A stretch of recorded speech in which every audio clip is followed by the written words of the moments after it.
All right, let's turn on the key light. This is our super duper budget key light. Obviously it's not great because our main key light failed us. Now this video is about, I mean, you're gonna see it in the title. It's about this, the Zhiyun MOLUS X100. You know what's funny? I literally grabbed everything so I'd be able to shoot this video, and now I don't have the thing that I needed. So let me go grab that. All right, so this video is about this, the MOLUS X100. Now, the MOLUS X100 was essentially a really nice small cob light about the size of your iPhone, and then a battery pack. And this battery pack is proprietary. You can see that there's pins right there and there's pins right here, and they connect like this. So you have this really nice handheld light. By the way, the only reason I'm making this video is because I just redid everything in my studio. Like I'm actually not even talking on this mic. It's a shotgun mic that's here. Anyway, that being said, while I was going through all my equipment, because we buy equipment all the time, that's part of the photography, videography game. Upgrade things, you find things that work, you sell the bad stuff, you keep the good stuff, whatever. And I had this, and I used this outside a couple times. I used this portable battery, which is proprietary, a couple times on location on set with this, and it worked pretty well. It worked pretty well until one day it just stopped working. Now the actual, I just want to preface this actual component right here, this light still works. It still works. It's great. I love it. I use it with a giant softbox, not giant softbox, but I use it with a softbox, and it gets the job done. It really does produce a good amount of light. The wireless controls work, and this still functions regardless of the battery. With that being said, I've only used this battery on location like once. I used it once or twice, let's say 3 times, and it worked. And then one time it kind of stopped working, and I didn't know why. And if you see, I push this button, nothing goes on, nothing goes off. I actually let the whole thing die, hoping that it would come back to life, but it didn't. It didn't come back to life. It is just completely dead.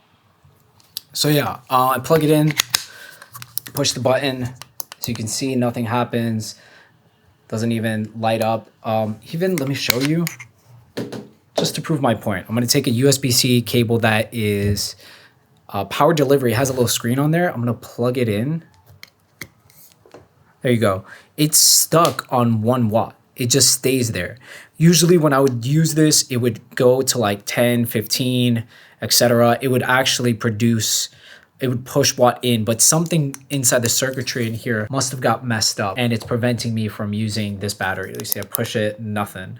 I can hold it, and that screen just stays on 1 watt. Yeah, kind of sad, because you don't want your gear to fail on you, you know? I always think about it if I was traveling, I was going somewhere and there was no, like I live in New York City, so I have access to like B&H and all the best stores and stuff like that. But if I didn't, I'd kind of just be SOL. Because of this, now I have to connect an actual DC cable to my light. Kind of makes my life a little bit harder. I know I'm complaining about things, but my studio space is small and I have everything on a cart. It's very mobile. Maybe I'll insert a photo or video of it. And because this light stopped working, I have to buy another one. And these lights are not cheap. Now, I don't know why it stopped working, but it just did. And I dropped a video where I reviewed this product, and I even told people to buy 2 of these instead of the G200 just because of the portability of the light and the battery pack. It comes with the battery pack and a combo. And I just want to be honest with you guys. So I want to drop this video to let you know that I'm changing my mind about recommending this product. Now, this is nothing against Zhiyun. I still think their products are amazing. I'm just upset that the battery died on me, and it's only been maybe 5 months that I've had this thing, and I've only used it outside a couple times. And I haven't looked into getting a refund. Yeah, I can contact them, but maybe they'll see this. Maybe I'm not the only person with this issue. Maybe other people are popping with this issue X amount of months later. So this video will be a reference, a rally point for everybody. It's not negative, it's not hateful, it's just the truth. So if you were gonna buy this light, the X100, and this is a short video, in 2023, yes, you should still get this light. This light is amazing. The firmware was a little finicky to do it, but once I did the firmware, I knew exactly what was going on. It took me like two tries. The light itself is great, especially if you're looking for a softbox and a powerful 100 watt device. This is still good. This is great. No complaints there. But don't buy the battery pack. Just don't buy the battery pack. Just run it through AC power. This thing is finicky when it comes to what type of battery packs you can run with it. Not just any USB-C power source will power this thing. It has to be, I think, a PD cable and a PD battery pack. And those are a little bit pricey, but it might be better than getting something that's proprietary. That being said, I do love the proprietary nature of this because that pin right there, that pin system was great because it literally was like a handle. And now I just have like a paperweight that I'm kind of stuck with.